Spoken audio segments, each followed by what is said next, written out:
Si mes calculs sont exacts, lorsque ce petit bolide atteindra 88 miles à l'heure, attends-toi à voir quelque chose qui décoiffe. À l'heure du goûter, on écoute le Magal West sur Westrack Radio. Interview, rubrique, micro-trottoir et musique sur Westrack. Nom de Zeus! Bonjour à tous, bonjour à toutes, bienvenue dans votre Magal West du jour.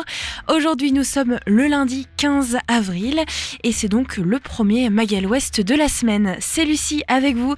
Comme toujours, je vous accompagne du lundi au vendredi de 17h à 18h pour une heure d'émission avec au sommaire de la musique. Comme chaque semaine, des découvertes musicales en partenariat avec la Ferrarock. Qui dit nouvelle semaine dit bien sûr nouvelle découverte. Et cet album aujourd'hui que nous allons découvrir s'appelle Nini, il est signé Bonnie Banane, on en parle dans un instant. On retrouvera aussi un reportage en compagnie de Justine, une exposition actuellement à la bibliothèque Salacrou qui s'appelle Salbette. Vous aurez tous les détails sur la raison de cette exposition, mais aussi les moyens d'y accéder. On retrouvera bien sûr plusieurs événements qui sont organisés cette semaine à ne pas rater au Havre et dans l'agglomération. Et puis aujourd'hui, j'accueille Michel qui va, comme toujours, nous parler de petites recettes gourmandes et aujourd'hui on va s'intéresser aux fleurs dans la cuisine. Vous allez voir, c'est très intéressant et c'est donc en deuxième partie d'émission que j'accueillerai Michel à l'antenne. Avant tout ça, je vous propose donc de nous tourner vers les actualités locales en compagnie de Mathieu, mais aussi de la météo. Aujourd'hui, le soleil se couche à 20h53, ce qui veut dire plus 4 minutes de soleil. Cet après-midi au Havre, vous l'avez remarqué, il pleut actuellement. La température est assez fraîche, il fait 10, ressenti 6. Et le vent est assez puissant puisque nous rencontrons actuellement une période de tempête. L'orientation du vent cet après-midi est tournée vers le sud-ouest et le vent devrait dépasser les 30 voire les 40 km/h. Ce soir, il pleuvra beaucoup, la température va retomber à 9 degrés, le vent devrait atteindre en moyenne les 45 km/h. Orientation du vent ouest-nord-ouest. Demain, nous sommes mardi, le soleil se lèvera à 7h05 et se couchera à 20h55. On gagnera donc 3 minutes de soleil. Demain matin au Havre, il va pleuvoir, la température sera de 9 degrés, le ressenti lui sera très frais, 5 degrés. La force du vent va osciller aux alentours des 34 km/h, direction nord-ouest. À noter, demain, l'humidité relative de l'air sera de 66%. Demain après-midi au Havre, il va pleuvoir, la température sera de 10 degrés, ressenti 6 au thermomètre. Le vent devrait atteindre en moyenne les 26 km/h, direction ouest-nord-ouest. Demain en soirée, il faudra vous équiper en conséquence pour affronter la pluie. La température va retomber à 9 degrés et le ressenti lui sera de 6. Le vent devrait atteindre en moyenne les 25 km/h, direction nord-ouest. Et actuellement, les vents sont assez forts puisque avec un coefficient de 112 conjugué à la dépression Pierrick, nous allons donc rencontrer toujours beaucoup de vent et nous sommes actuellement en alerte vent niveau 2 jusqu'à demain. Bonjour à toutes et à tous, les actualités locales de ce lundi 15 avril. Après une nouvelle étude de danger sur le transport de matières dangereuses au niveau des terminaux portuaires de l'Europe et de l'Atlantique, le quartier des Neiges au Havre voit son périmètre réduit en termes de contraintes liées aux règles d'urbanisme. Ce ne sont plus 500 logements qui seront touchés, mais 188 depuis cette nouvelle étude de danger qui doit être renouvelée tous les 5 ans, comme l'exige la loi. De par cette évolution, les 312 logements qui sortent de ce périmètre n'ont plus les contraintes liées aux règles d'urbanisme décidées il y a 2 ans, impliquant l'impossibilité de construire une nouvelle maison, de procéder à des extensions avec chambres supplémentaires ou de transformer un logement en commerce. Quant à l'école Jean Jaurès, elle va également être sortie du périmètre. Dans le cadre du chantier de requalification de l'entrée de ville du Havre, la circulation sur le boulevard Winston Churchill et sur le quai Colbert va être interrompue durant 4 nuits consécutives de 21h à 6h du matin à compter d'aujourd'hui, lundi 15 avril. Des travaux d'enrobés vont être réalisés. La route sera bloquée entre la rue Roubaud et la rue Denis Papin. La réouverture définitive est prévue le vendredi 19 avril à 6h. Il est recommandé aux automobilistes d'emprunter la rue Pablo Neruda ou encore la rue Salvador Allende du 329e régiment d'infanterie, passer par la ville haute pour rejoindre le centre-ville depuis l'autoroute, ou par le sud et le boulevard Jules Durand pour aller dans les quartiers sud. Les travaux se concentrent actuellement sur la création de la place Carrée. Quant au pont Jean-Jacques Rousseau, il demeure inaccessible. La date de réouverture n'est pas encore déterminée. L'inauguration des travaux devrait avoir lieu prochainement au printemps 2024. Ce jeudi 11 avril, à l'hôtel de ville du Havre, Bertrand Bélanger, président de la Seine-Maritime, du département de Seine-Maritime, et Édouard Philippe, président de la communauté urbaine Le Havre-Seine Métropole, ont signé le contrat de territoire 2023-2027 ainsi que le contrat d'écomobilité. 16 projets percevront ainsi des investissements dans les 4 prochaines années. Le département engage 15,1 millions d'euros sur les 106 millions d'euros d'investissement prévus sur le territoire havrais. L'un des projets emblématiques est l'extension du tramway du Havre. Concernant les autres projets, on trouve l'aménagement de la place du Vieux Marché, le réaménagement du site des magasins généraux, la reconstruction du gymnase Édouard Vaillant et du terrain de football synthétique, la réhabilitation de la piscine de Coquerioville, la création d'un nouvel espace d'art contemporain à l'esplanade Nelson Mandela et la réhabilitation du muséum d'histoire naturelle. C'est une première industrielle en Europe et ça se passe sur le site de Port-Jérôme. Le groupe belge Futero et le français Terreo sont signés un partenariat unique en Europe pour fabriquer du PLA bioplastique à base de blé dans une nouvelle usine à 500 millions d'euros. Le groupe Terreo va fournir 150 000 tonnes de dextrose de blé par an à Futero. Ce glucose issu de l'amidon de blé est produit dans l'usine du groupe située à Lillebonne, à 4 km du futur site. Le lancement des travaux devrait intervenir en 2025 et le début de la production annoncé pour 2027. Selon le groupe belge, 250 emplois directs et quelques 900 emplois indirects vont être créés sur le nouveau site de Port-Jérôme. Et enfin, le mondial de l'impro qui rassemble la crème de la scène internationale est de retour au Havre. Les meilleurs comédiens de Suisse, Belgique, Québec, Italie et France vont se rassembler pendant 5 jours pour offrir au public 2 spectacles par soir avec au total 14 artistes sur scène. Le mondial de l'impro se veut une fête avec des tarifs accessibles.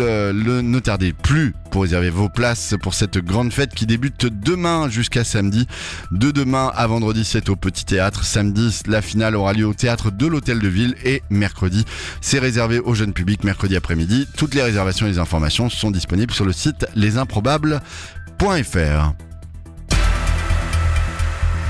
Merci Mathieu pour les informations locales. Vous le retrouvez tous les matins de 8h à 9h dans son émission le 8 à 9 pour avoir toutes les informations, que ce soit autour du local, national et même l'international. C'est avec Mathieu à partir de 8h sur Westrack Radio. Vous êtes toujours à l'écoute du Mag Ouest. Il est 17h07 tout juste passé. Je vous propose tout de suite de retrouver 3 événements à ne pas rater dans l'agglomération havraise cette semaine. Des idées sorties pour cette semaine ou ce week-end pour te culturer sur Westrack Radio. Le premier événement se passe au Havre et c'est donc une exposition de Philippe Pousset qui va durer jusqu'au dimanche 30 juin et qui est lancée depuis aujourd'hui. Philippe Pousset dessine puis sculpte le bois, inspiré par les marques du temps, les courbes d'un corps, d'un animal, d'une nature riche, des mouvements naturels. Le bois lui dicte ce qui doit en sortir. Il lui suffit d'écouter, de regarder, de ressentir en essayant d'abandonner la technique pour laisser se faire les choses. Cette exposition est à retrouver jusqu'au 30 juin de 10h30 à 18h au Jardin Suspendu et elle est totalement gratuite en accès libre. Demain, à noter dans nos agendas, c'est une visite commentée qui s'appelle « Libérer la mémoire ». À l'occasion des 80 ans de la libération du Havre, le CCAS engage un projet de collecte de mémoire auprès des habitants afin de réaliser un film documentaire. Dans ce cadre, profitez de la visite de l'appartement témoin Perret avec un guide conférencier. Ça se passe demain à 14h30, c'est gratuit sur réservation au 02 35 19 81 18. Et enfin, dernier événement, c'est demain à Gonfreville-Lorcher avec du théâtre. Le spectacle s'appelle « Ceci est mon corps ». C'est à retrouver à 20h30 à l'espace culturel de la Pointe de Caux pour un tarif de 2 à 14 €. Vous pouvez réserver au 02 35 13 16 54. Une sorte de frontière entre la pop culture, l'autofiction et la sociologie du genre qui vous attend avec « Ceci est mon corps ». Et après tous ces événements à noter, je vous propose de continuer en musique ce Magal West avec comme toujours une belle découverte avec un artiste ou un groupe à découvrir en partenariat avec la Ferrarock. Aujourd'hui c'est de la pop et c'est surtout des Français qu'on va découvrir avec Bonnie Banane. C'est une artiste qui nous présente son nouvel album qui s'appelle Nini. On va découvrir 2 titres inédits, Red Flags et House of Na. On écoute ça tout de suite pour notre découverte Ferrarock du jour. Juste après, on retrouve Justine qui va nous présenter l'exposition Sale Bête qui se déroule encore à la bibliothèque Salacrou. Et puis juste après, on parlera des fleurs dans la cuisine avec notre cuisinier préféré, c'est Michel. Westrack et la Fédération des radios associatives Musiques Actuelles, la Ferrarock, vous partagent la découverte musicale du jour. Le nouvel album Nini de Bonnie Banane est sorti le 5 avril 2024 chez Péché Mignon et Grand Music Management. Bonnie Banane, c'est une auteure, interprète et compositrice née en Bretagne en 1987. Depuis son premier single, Muscle en 2012, jusqu'à son dernier album Nini, en passant par de nombreuses collaborations avec Chassol, Chili Gonzal, Sabrina Belloual, Flavien Berger, Hubert Lenoir, etc. Bonnie Banane traverse le paysage musical français d'une allure qui n'appartient qu'à elle. Bonnie évolue au-delà des genres, cherchant toujours à brouiller les frontières entre eux, jonglant entre R&B, chansons ou encore jazz. Ce sont toujours les mots qui viennent alimenter ces mélodies, telles des incantations.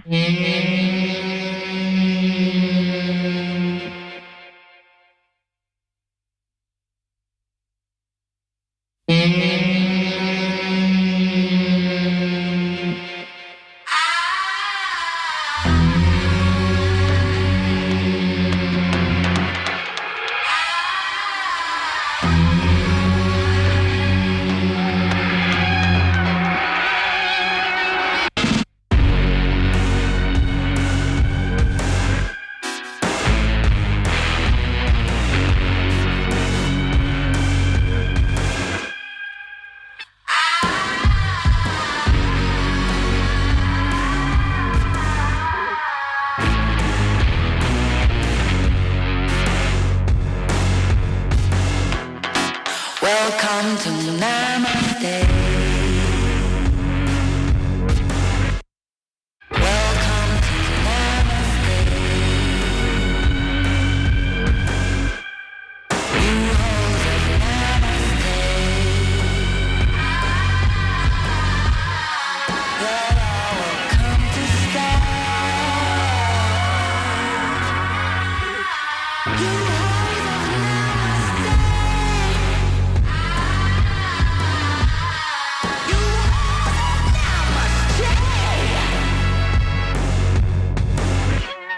Welcome. Mettez-vous chien tête en bas. Tendez bien les jambes et les bras. Ne bougez pas, restez là. La tête à l'envers puis à l'endroit. Passez en posture de la chandelle et du cobra. Prenez la posture de la cigogne puis du chameau. Passant à côté de vous, je rectifie la pose. Quelque chose en vous se plie mais ne rompt pas. Welcome to Namaste.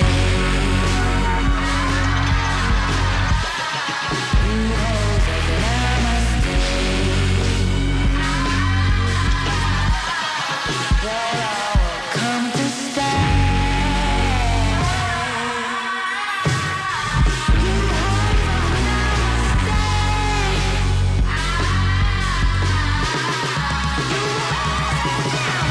You hold Namaste.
Avec un brio alchimique, elle s'attache à réconcilier les réalités les plus opposées. La mort froide, la passion brûlante et tous les entre-deux timides à qui peu de chansons sont dédiées, inspirées de ceux qui l'entourent, sa propre histoire et celle des autres. Entre la poésie surréaliste de Brigitte Fontaine et le gospel d'Angelo, elle cultive l'art d'être énigmatique, sexy et farfelue. Formée aux arts dramatiques, on la retrouve également en tant que comédienne dans des films de Bertrand Mandico ou encore de Bertrand Bonello. Cette théâtralité l'accompagne dans ses morceaux et sur scène. C'est d'ailleurs là qu'entre l'exubérance du clown, la dignité des pleureuses, elle nous apprend à danser avec le doute et rire avec le sombre, formant la bande originale inattendue de nos vies. Grab my hand.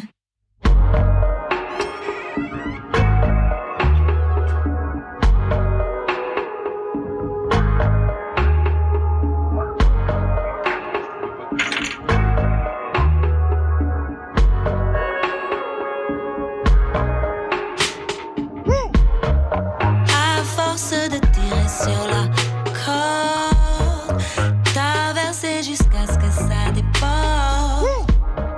Jusqu'au jour où c'est toi qui déclares forfait. Je croyais que tu étais en train de m'aimer. Talk to me, hold on to me before we say goodbye. Come to me, close to me. Wish I could have noticed all the signs read between the red flags. Once I was blind. Red flags. Now I see the signs. Je me réveille la nuit, j'entends des voix. Il pourra jamais rien faire pour toi. Dans les rêves, j'assiste à rien de ce que je connais. Dans la vie, je comprends peu après. Talk to me, talk to me, talk to me, on to me. Time to say goodbye. Come to me, close to me. If only I had noticed all the signs, early warning signs.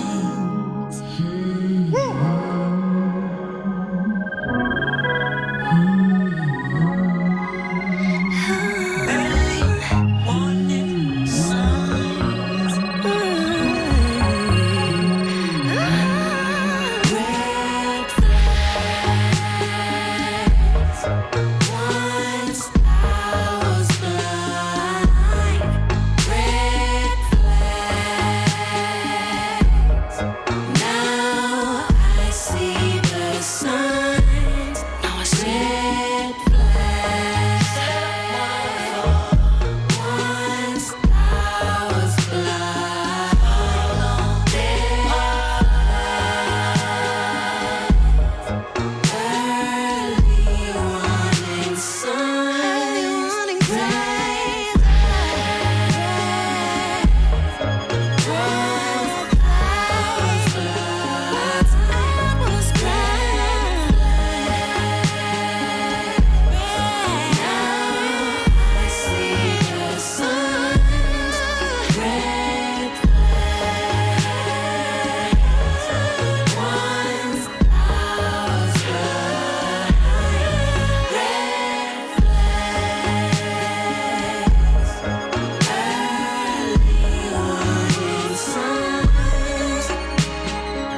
L'album Nini de Bonnie Banane est sorti le 5 avril 2024 chez Péché Mignon et Grand Music Management. L'album est à retrouver en physique ou directement sur les plateformes de streaming. Et puis rendez-vous sur le site de la ferrarock.org si vous souhaitez connaître plus d'informations sur ce nouvel album pop. Le Mag à l'Ouest, info, divertissement et bonne humeur sur Westrack. L'album de la semaine s'appelle Nini en découverte avec la Ferrarock et c'est une artiste française qui nous vient de Paris qui s'appelle Bonnie Banane. N'hésitez pas à aller voir un peu plus d'informations sur le site de la Ferrarock ou à aller voir son Instagram par exemple. Elle est très présente sur Instagram. Tout de suite, je vous propose de retrouver Justine pour un reportage. On en parle beaucoup de cette exposition qui s'appelle Sale Bête, mais quelle est la genèse de cette exposition et surtout comment la découvrir? Tous les conseils avec Lucie Laguet, c'est l'invitée de Justine. Vous avez peur des araignées? Terrifié à l'idée de croiser un loup? La bibliothèque Armand-Salacrou du Havre met à l'honneur ses sales bêtes à travers une exposition. Lucie Laguet s'est prêtée au micro de Westrack pour une interview sur cette exposition « Sales bêtes, animaux mal aimés en bibliothèque ». Alors bonjour Lucille, merci pour cette entrevue. On va pouvoir commencer cette interview. Est-ce que vous pouvez tout d'abord vous présenter? Bonjour, merci pour cette entrevue. Je m'appelle Lucie Laguet, je suis la conservatrice du fonds patrimonial Armand-Salacrou à la bibliothèque du Havre. Comment est née l'exposition Sales bêtes? Tout d'abord, à partir de l'idée que les livres anciens ont des prédateurs naturels que sont les rongeurs et les vers. Les rongeurs, les rats, mangent les papiers et les insectes également.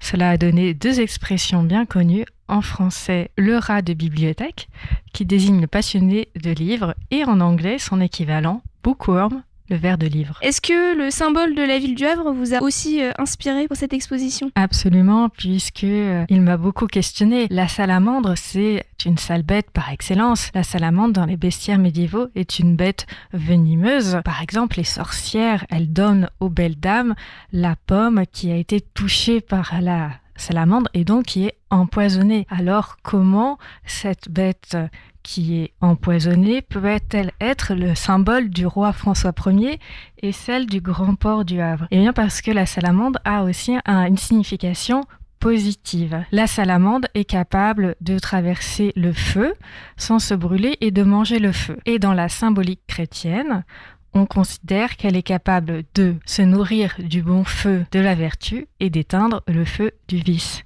Et c'est en cela qu'elle est devenue le symbole de François Ier et ensuite de la ville qu'il a fondée, Le Havre. Très bien. Et donc, pourquoi on parle de sales bêtes? Pourquoi avoir choisi ce titre d'exposition? C'était un titre un peu provocateur, bien sûr, parce que il n'y a pas de sales bêtes. Il s'agit évidemment d'un plaidoyer pour les animaux mal aimés. Mais il faut le reconnaître, dans l'imaginaire culturel des êtres humains, il y a plus d'animaux mal aimés que d'animaux aimés. C'est la raison pour laquelle il était aussi beaucoup plus facile de parler des animaux détestés que des animaux adorés. Et c'est vrai que sur la détestation des animaux, il y a beaucoup à dire parce que c'est une histoire qui n'est pas simplement une histoire d'hygiène ou de protection des récoltes, c'est aussi beaucoup une histoire culturelle. Il y a des raisons culturelles derrière cette détestation de beaucoup d'animaux. Est-ce que vous auriez un exemple? Eh bien, par exemple, si l'ours a été exterminé et ensuite ridiculisé, c'est parce que il était adoré et vénéré par les peuples germains. Et avec l'avènement de la religion chrétienne, eh bien, il a fallu remplacer ses croyances considérées comme païennes et donc déprécier l'ours et le détruire à la fois dans sa présence physique mais aussi dans l'esprit des gens. Et à la place, on a préféré choisir comme roi des animaux le lion. Très bien, merci. Vous avez choisi de consacrer toute une partie de l'exposition aux animaux marins. Pourquoi? Alors, les animaux marins, c'est assez simple parce que on peut dire que quasiment tous les animaux marins au Moyen-Âge et à la Renaissance sont considérés comme des animaux des enfers parce que la mer est un élément maléfique par excellence. C'est un élément considéré comme extrêmement dangereux, inconnu. Si on se noie dans la mer, un chrétien est privé des derniers sacrements. Donc c'est le lieu infernal par excellence. Il n'y a guère que l'huître et le dauphin qui ne soient pas considérés comme des animaux marins maléfiques. Est-ce que vous avez une anecdote sur un des animaux que vous présentez dans l'exposition qui donnerait envie aux auditeurs de venir voir l'exposition? Est-ce que vous avez un animal préféré, par exemple, à nous présenter? Alors, j'aimerais parler du chat, le fameux chat, le chouchou des foyers. Le chat n'a pas toujours été adoré. Il voit la nuit, c'est suspect. Il est noir, brun ou rayé. Bref, il a tous les attributs de l'animal diabolique. C'est l'animal de la sorcière, le chat noir. Et pourtant, il va devenir notre animal domestique préféré. Et ce n'est pas parce que il est très propre.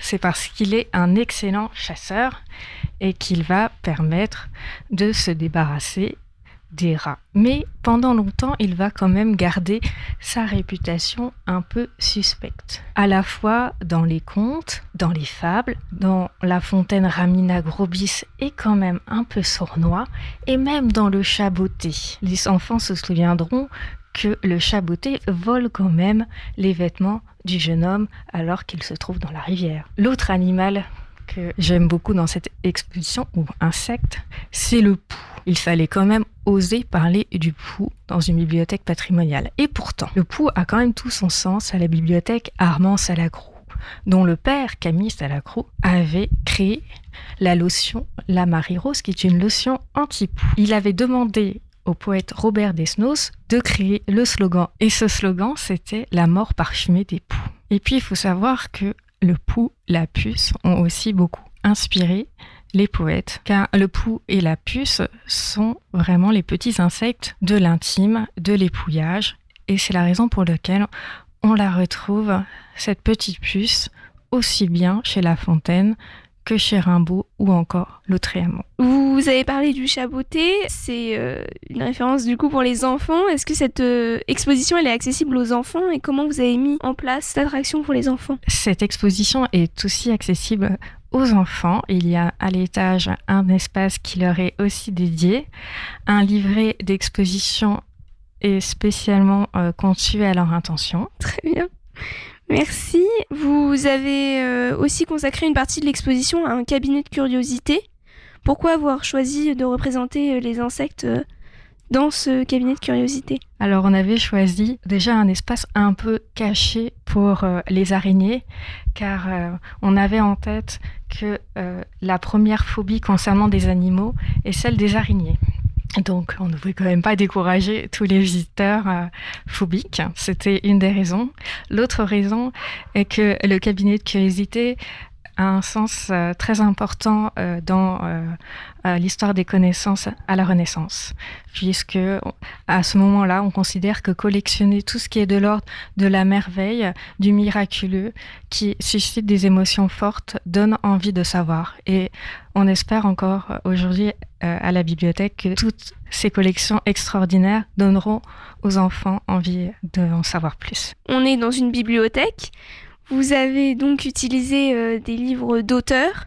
Est-ce que vous pouvez nous présenter un ouvrage qui parle de sales bêtes ? Déjà, ce qu'on pourrait dire, c'est que dans cette exposition, quasiment l'intégralité des pièces viennent des fonds de la bibliothèque. Donc ça montre qu'on a vraiment des collections extraordinaires. Vous allez voir des livres de la Renaissance absolument merveilleux, avec des gravures d'une qualité exceptionnelle, des enluminures magnifiques, mais aussi des documents plus récents, effectivement, comme des manuscrits de Raymond Queneau, et notamment des manuscrits de son roman Un rue d'hiver, qui est un livre consacré entièrement au Havre. Il faut savoir qu'au départ, ce roman consacré au Havre, il avait pensé l'appeler Le Havre de Grâce, qui est l'ancien nom du Havre.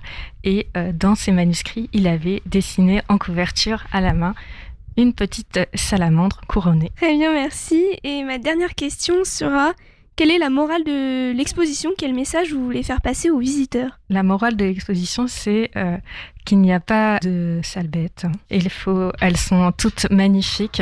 Toutes les représentations que vous pourrez voir dans cette exposition le prouvent. Et en comprenant pourquoi on peut avoir quelques a priori et quelles sont leurs sources dans notre histoire culturelle, on peut prendre un certain recul par rapport à ces idées reçues. Et cela doit pouvoir nous aider, je l'espère, à vivre davantage en harmonie avec les animaux qui nous entourent. Nous organisons le 6 avril une rencontre autour des animaux féroces, utiles ou extravagants. Donc le 6 avril à 15h, l'entrée est libre et gratuite. Une autre rencontre est prévue le 20 avril sur le thème rats et chats sur le port du Havre. Merci à Lucie Laguet pour cette interview. Vous pouvez retrouver cette exposition du 2 mars au 29 juin 2024 à la bibliothèque Armand Salacrou du Havre. C'était Justine pour Westrack Radio. Exposition donc qui se déroule jusqu'au 29 juin et puis avec quelques rendez-vous au mois de mai à ne pas oublier. Vous pouvez retrouver ce podcast directement sur le site de Westrack avec tout le reportage en entier si vous tapez Salbette dans la barre de recherche ou si vous recherchez directement dans l'onglet les reportages pour pouvoir retrouver tous les liens vers l'exposition et toutes les dates importantes à ne pas rater. Avant de retrouver Michel qui va nous parler des fleurs dans la cuisine, je vous propose un peu de musique, de la pop, puisqu'on a bien commencé tout à l'heure avec Bonnie Banane. On va continuer, alors on quitte Paris cette fois-ci, direction les États-Unis à New York, particulièrement, ça fait rêver. L'artiste s'appelle Sean Kane et ce titre s'appelle Come Together. On l'écoute ensemble avant de retrouver Michel, bien sûr, qui va nous parler des fleurs dans la cuisine.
et c'était Come Together, un titre de Sean Kane que vous venez d'entendre sur West Track Radio.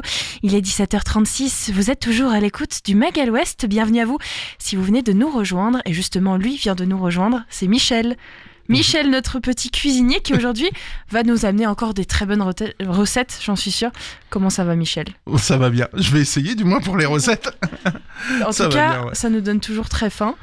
Et aujourd'hui, pour le sujet, j'avoue que j'ai été un petit peu aidée d'un autre cuisinier. Le thème aujourd'hui, je pense que ça va être très intéressant. On va apprendre beaucoup de choses pour en tout cas les personnes non initiées, parce que régulièrement, on parle plutôt de choses un petit peu qu'on peut faire à la maison, etc. Là, on est plus dans la belle cuisine, je pense. Même pas. On peut le faire à la maison, mais on peut le faire à la c'est maison. Quand même un peu plus élaboré, parce qu'on a parlé quand même des pâtes, des œufs. Tu vas voir, je peux te surprendre là-dessus. Ok, j'ai l'impression qu'on quittait un peu nos thèmes habituels. Bon, allez, je le dis, c'est les fleurs dans la cuisine. Les fleurs dans la cuisine. Alors, tu vois, t'as un a priori. J'ai un a priori, du coup. Les fleurs dans la cuisine, ça date... préhistoire, Moyen-Âge, l'Antiquité, il y a toujours eu des fleurs dans la cuisine. Pourquoi ? Parce que les épices, on avait fait un truc sur les épices, sont venus bien après. En fait, la route des épices est venue bien après, et donc les fleurs ont toujours été présentes. Je donne comme exemple l'eau de rose qu'on utilisait en Égypte et chez les Romains. Alors non seulement comme soin de beauté, comme médicament, mais aussi pour la pâtisserie, pour préparer certains plats. Au Moyen-Âge, on n'avait toujours pas d'épices. On faisait le pâté avec des fleurs dedans pour aromatiser. Même quand d'autres boissons sont arrivées, genre le chocolat, on mettait des fleurs dans le chocolat pour casser l'amertume. Le vin d'Hippocrate, vin moyenâgeux parce qu'on n'avait pas la vinification, donc le vin c'était pas terrible à boire. On rajoutait du miel, des fleurs pour casser ce goût et s'enivrer un peu plus, avec modération aujourd'hui. Mais à l'époque, je pense pas qu'ils regardaient beaucoup c'est important de leur le dire, consommation. Tu as raison, Michel. Voilà, donc c'était l'idée. Ouais, les fleurs, ça a toujours été présent. Je dirais de la préhistoire, quoi. On a été cueilleurs et chasseurs au début. Dans la cueillette, il y avait les fleurs. Et là, c'est le meilleur moment. Là, on est en plein dedans. Parce que tout fleurit. Et après, ça va évoluer. Donc, on n'aura plus ces fleurs. Certaines sont déjà là. L'ail des ours, c'est la pleine période, là. D'ail des ours, oui, la partie verte se mange, mais la fleur aussi. Et la fleur marinée, ça y est, on attaque les recettes, on est parti. La petite fleur d'ail des ours, marinade, huile d'olive, juste sel, poivre, allez, un petit acide pour accélérer ail des ours, j'irai sur un jus de citron. Voilà, pour que cette huile soit parfumée. Ou même les fleurs juste poêlées, aller-retour, ça se mange très facilement. Dans les fleurs comme ça de saison, le pissenlit. Alors, pas le truc qu'on souffle dessus, là. Mince. Ça, c'est après. Ça, c'est les pollens, c'est les graines de la fleur. C'est des grosses fleurs jaunes. Ça, pareil. Alors, directement dans une salade. La plupart des fleurs comestibles peuvent aller directement dans les salades. Donc ça, si on veut booster, tu vois, c'est relativement simple. Là, je parle de choses faciles à reconnaître, à cueillir facilement quand on se balade le long des prés. Alors, je vais en citer quelques-unes. Il y a la pâquerette, les pensées, le pissenlit, privert, pinevoine, les fleurs de sureau. Alors, le sureau, en plus, on peut faire du sirop avec. C'est génial, ça. C'est très gourmand. Ça s'achète tout fait. Il faut peut-être faire attention quand même à bien regarder si c'est pas une propriété privée, bien sûr. On demande, quand on se balade à la campagne, côté sur le bord de public. route. Voilà, côté faut faire public. Quand même attention, on sait jamais. Si c'est un agriculteur, vous demandez, généralement, ils sont... S'il y a des fleurs dans le pré, c'est que c'est quelqu'un de bien, généralement, parce que c'est rare de trouver. Alors, je vais vous faire un petit tour, mais faire surtout attention. Et là, merci les smartphones, identification, parce qu'il y en a plein qui ne sont pas comestibles. Genre le muguet, le sureau. Ok. le laurier rose, voilà, on est vraiment sur des produits dangereux. Donc, identification avec le smartphone, ça aide quand même. Et il existe des applications, comme on peut reconnaître des pierres, des feuilles, il y a pour les fleurs ouais, ça existe, il n'y a pas de souci, et ça permet de ramasser la lavande, le lilas, c'est comestible, le lys, l'hibiscus, le géranium, tu vois le truc, tu dis non, t'es pour le cimetière. Non, les fleurs sont comestibles. Les fleurs de fraisier. Alors c'est un peu dommage parce que si tu manges la fleur, t'as plus le fruit et inversement. Mais si t'as beaucoup de fraisiers, voilà, ça peut être rigolo. Le fuchsia, le dahlia, les fleurs de courgette. Alors ça, je vais en parler parce que c'est le truc dans les plus connus, cher mais connu. Coquelicot, fleurs de ciboulette. Là, ça pousse en ce moment, c'est génial. Camomille, capucine, tu vois, camomille, tu sais, les infusions, tu vois, tu les retrouves. Alors surtout, si on peut pas les cueillir, on peut les acheter. Alors ça existe sous forme fraîche. Alors là, faut commander chez votre primeur. Vous pouvez commander des fleurs. Vous pouvez aller dans les épiceries fines, etc. Ça existe en format déshydraté. Donc ça, c'est pas mal si on recherche que la saveur. Genre pour faire de la guimauve soi-même, quelques pétales de rose dedans et ça, tu vois, c'est accessible. Et c'est pas forcément très très cher. Dans les infusions, il y a beaucoup de fleurs séchées aussi. On oublie les infusions. Et on peut faire 10 000 recettes avec tout ça. Donc je parlais de la fleur de courgette, parce que c'est le plus connu. C'est quelque chose qui est resté vraiment comme une garniture. Alors c'est cher. C'est 2 € pièce, la fleur. D'accord, oui. Parce que, on perd la courgette et les agriculteurs, ils font ça spécialement pour vendre la fleur. Même si on a un petit appartement, tu vois, une jardinière, la Riviera, là, le grand bac, le petit sachet, il coûte 2 €, mais avec un petit sachet, tu vas faire des dizaines de courgettes. Donc, tu fais germer tes petites graines, tu les plantes, et tu vas voir, et à chaque fois qu'il y a des fleurs, tu récupères les fleurs, et ça repousse, tant qu'on peut, quoi. Alors moi, ce que je fais avec les courgettes, il y a 2 recettes. Il y en a une végane et une un peu carnée. La végane, généralement, quand t'as la fleur, t'as une mini courgette qui va derrière. Cette petite courgette, on va la couper en petits morceaux, on va la poêler, huile d'olive, pas d'ail, persil, je veux bien, pas d'ail, faut pas casser le goût de la fleur, justement. Et ensuite, on va mettre cette préparation de courgette dans la fleur de courgette, on va serrer comme un petit bonbon. Alors, soit on poêle directement là et on consomme, ou alors, ce qu'on peut faire, c'est tremper dans une tempura ou une pâte à beignet. Voilà, on fait une petite pâte à crêpes, à la rigueur. On trempe, à la friteuse, et ça, c'est démoniaque, quoi. Ça, c'est pas bien. Faut savoir qu'il y a des gens qui jettent qui ont des jardins ouvriers, jettent les fleurs de courgettes. Et moi, je crie au scandale, je fais non, donnez-les à des cuistots, vont vous en faire quelque chose de formidable. Ça, c'est le plus classique. La version carnée, comme je disais, c'est on met du foie gras à l'intérieur de la fleur. Ça aussi, ça claque bien, quoi. Et là, vraiment, sous forme de beignet, c'est assez génial. Les recettes, c'est aussi un petit peu international. Je vais te citer ma boisson préférée en été quand il fait super chaud. Et c'est africain, c'est Sénégal, si je me rappelle, c'est le bissap. Okay. Le bissap, c'est un jus d'hibiscus, de fleurs d'hibiscus. Donc, il faut 2,5 litres d'eau, 100 grammes de sucre, de la vanille, un bâton de vanille, un peu de noix de muscade, une pincée, quoi, un tout petit peu, 2 cuillères à soupe de fleurs d'oranger, donc on est déjà dans la fleur, et 2 grosses tasses, 2 grosses poignées, on va dire, de fleurs de bissap, c'est-à-dire de fleurs d'hibiscus rouges.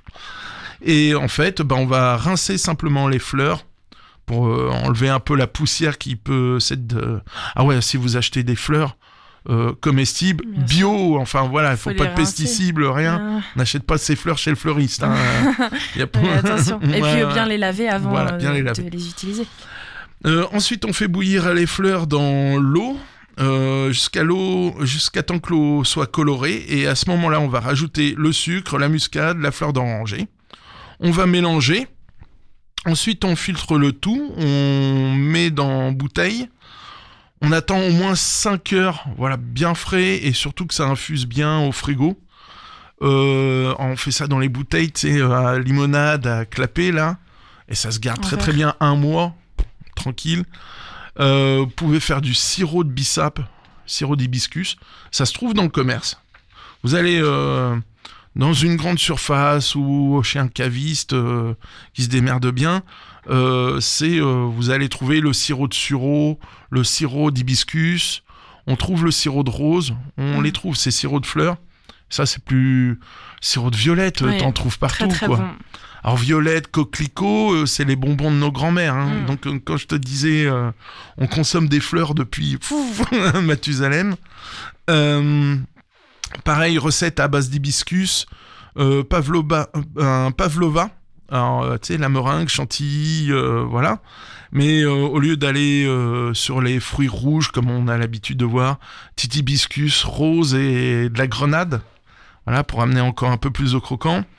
L'idée, c'est d'abord de faire ces meringues. 4 blancs d'œufs. Ça va nous faire un petit 200 grammes. Ouais, 150 grammes. Donc pour 4 blancs d'œufs, je mets 150 grammes de sucre.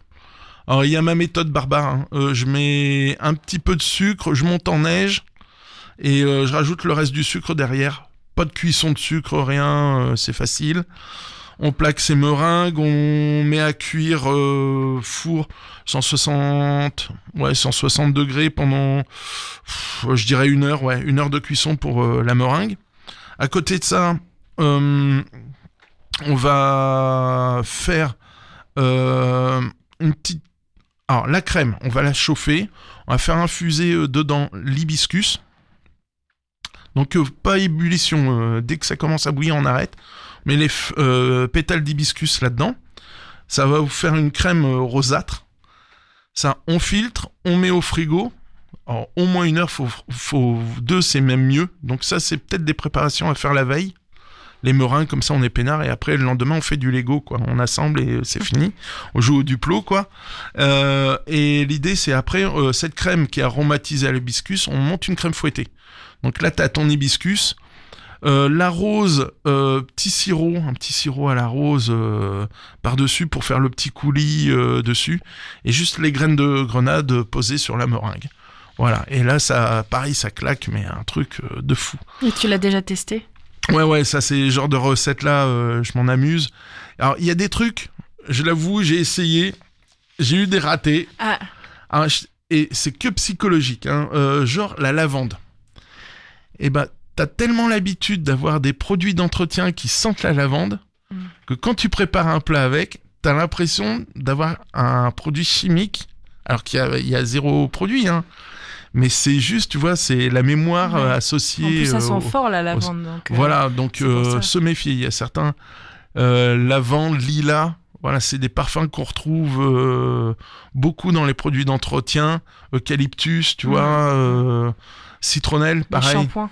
Voilà, c'est les odeurs de savon. Et du coup, en dégustant... T'as le goût de la lavande et des fois t'as un goût de savon dans la bouche alors que t'en as pas du tout. C'est vraiment psychologique.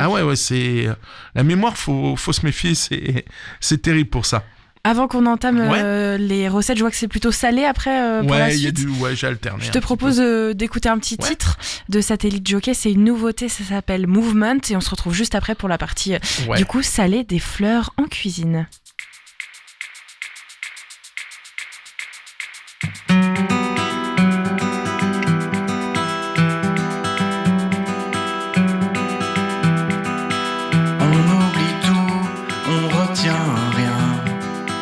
La vie s'écoule sur le dos de ta main, puis s'étale en flaques calmes, comme des glaces sans teint.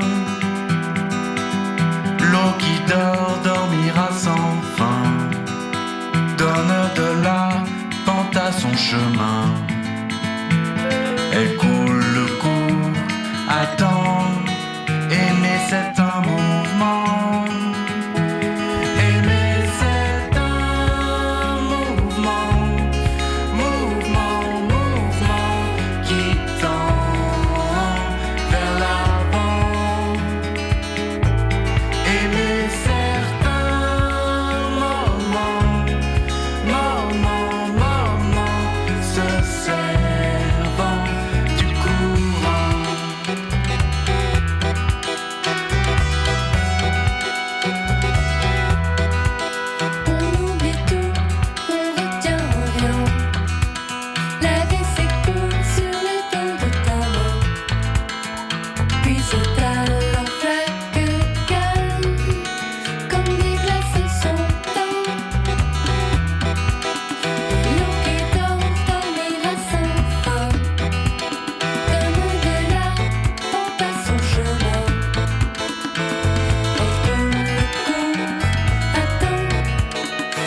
viennent de Lyon, c'est Satellite Jockey et leur titre Movement.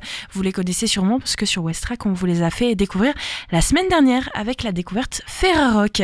On est toujours en compagnie de Michel, notre cuisinier, qui aujourd'hui nous donne des petites recettes avec des fleurs, j'ai envie de dire des secrets. Et là, on va passer à la partie salée, puisqu'on a parlé du sucré et même de boissons. Et alors là, je suis très étonnée par le côté, j'avoue, salé. Comment ça se marie, Michel ? Alors, faut savoir que chaque fleur ont leur goût. Alors, je reprends ma petite liste de fleurs. Par exemple, les fleurs de tournesol, tu vas avoir un petit côté miel sur les pétales de tournesol. Donc, tu trouves une recette, genre un nougat glacé. Pourquoi nougat glacé ? Parce qu'il y a déjà du miel. T'as les fruits secs, tu rajoutes les pétales de tournesol dedans et voilà, en plus ça claque en couleur quoi. C'est là on est sur le côté sucré, mais salé, la fleur de pissenlit, c'est un petit goût aillé. Donc dans une vinaigrette, tu peux des escargots, au lieu de faire un beurre d'escargot à l'ail et au persil, non, tu mets de la fleur de pissenlit à la place de l'ail. Et hop, tu vas retrouver ce côté aillé, mais tu vas avoir le côté floral derrière. Dans celle que j'aime bien, les fleurs de menthe.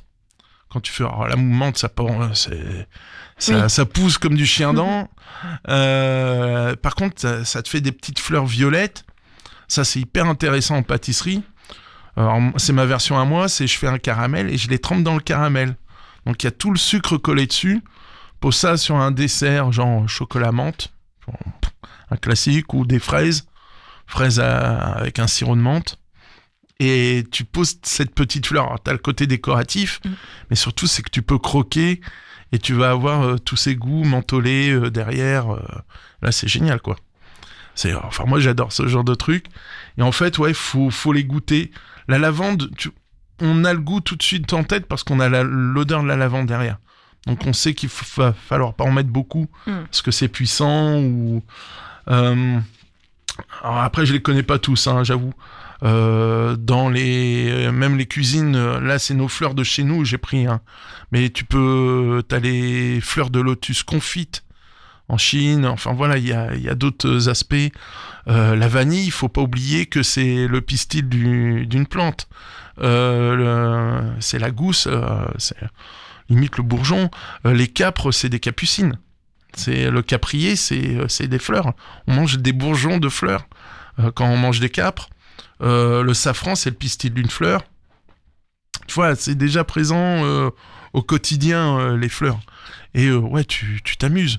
Dans les recettes toutes simples, un œuf mimosa à la bourrache, tout simple, tu cuis tes œufs durs. Donc 9 minutes 40 d'après l'association de sauvegarde de l'œuf dur mayonnaise. D'accord. C'est pas 10. C'est officiel. C'est officiel. Il y a même une montre spéciale pour ça. Alors, je crois qu'on en avait parlé dans l'émission spéciale sur les... Ils vont peut-être venir au Havre. Je suis dans les confidences. Donc le championnat du monde de l'œuf dur mayonnaise au Havre, il va falloir se préparer psychologiquement surtout. Non, sans rire. Les œufs durs d'un côté. On les refroidit, on les coupe en deux, on a nos demi-blancs d'un côté creux, on garde nos jaunes, on réserve nos jaunes. De l'autre côté, on va blanchir les fleurs de bourrache. Donc, je sais pas, pour 10 œufs, une vingtaine de fleurs. On blanchir, départ eau froide, quand ça bout, on laisse bouillir jusqu'à temps que ça rétrécisse. Là, ça veut dire qu'on a cuit nos fleurs, qu'elles sont bien. On les égoutte, on les éponge pour enlever l'excédent d'humidité. On les réserve de côté. Ensuite, on monte une mayonnaise. Donc moutarde, jaune d'œuf, de l'huile. Là, on peut s'amuser, on est sur la bourrache, petite huile d'olive pour ramener un peu d'amertume. On booste notre mayo avec un petit peu de ciboulette, de persil plat pour ramener le côté herbacé. Ensuite, on mélange nos jaunes d'œufs cuits. Ça, c'est pour faire notre appareil à mimosa avec notre mayonnaise et nos fleurs qu'on hache grossièrement. Voilà. Et ensuite, on remplit l'intérieur des blancs cuit, et voilà, il n'y a plus qu'à déguster, quoi. Et là, labourage, plus le côté herbacé, plus l'amertume de l'huile d'olive, ouais, t'as un truc sympa. À l'apéro, ou avec une salade en plat. C'est pas mal pour c'est l'été, cool, les beaux jours. Ouais, moi j'aime bien. Mimosa. Je fais... alors ça, c'est un truc à la maison. Tarte aux fraises. Donc pas de feuilleté, pas de sablé, ça c'est selon son choix. Et je fais ma crème pâtissière. Vous prenez n'importe quelle recette. Alors, crème pâtissière, c'est... on monte des œufs avec du sucre, on y rajoute du lait chaud, on continue la cuisson, là on rajoute de la farine, ça vous fait comme un appareil à flan un peu. La crème pâtissière, ouais, c'est un appareil à flan un peu consistant, quoi. Et sauf que je mets à infuser mes fleurs de pissenlit, de mimosa. Alors mimosa, c'est trop tard, hein. C'était il y a 1 ou 2 mois, mais fleurs de mimosa dans la crème pâtissière. Et ensuite, je monte ma tarte classique, mon fond qui a été cuit à blanc, je mets ma crème pâtissière mimosa, les fraises dessus. Ouais, j'ai été beaucoup sur le sucré, je l'avoue. Mes fraises dessus. Ce que j'aime bien, moi, et je trouve que ça claque un petit peu dessus, c'est je fais un petit caramel au vinaigre balsamique que je dépose dessus. Un petit filet, tu sais, pas nappé, juste un petit filet. T'as le petit coup acidité vin du vinaigre qui va relever le goût de la fraise. Après, t'as le goût mimosa bonbon derrière. Ouais. Alors, le mimosa, ouais, c'est un goût de bonbon. On en fait des dragées, c'est les petites billes jaunes qu'on met de temps en temps sur les pâtisseries. Alors, c'est vieillot, hein, ça se fait plus. Mais les fleurs d'angélique aussi, beaucoup en pâtisserie. Et même la partie verte, confit, les fleurs confites, ouais, c'est... Je disais, il y a les fleurs de lotus en Asie, mais des fleurs des roses confites, c'est démoniaque ça à manger, c'est pas bien, mais la fleur d'oranger, la fleur la fleur d'oranger, pareil dans les infusions, dans décoctions, on peut imaginer, fleur d'oranger, on peut imaginer un bouillon de fleur d'oranger. Là, j'improvise un peu, mais à la fleur d'oranger et à l'épocher, peut-être des petits filets de rouget, tu vois, dedans. Parce qu'on va ramener ce côté agrume qui se marie très très bien sur ce genre de poisson. Donc juste l'épocher comme ça, ouais, ça peut être rigolo. Faut un peu tester en fait avec les fleurs. Ouais, si ça marche pas, on arrête. Non, mais on c'est essaye. pas violent, c'est pas des... Ouais.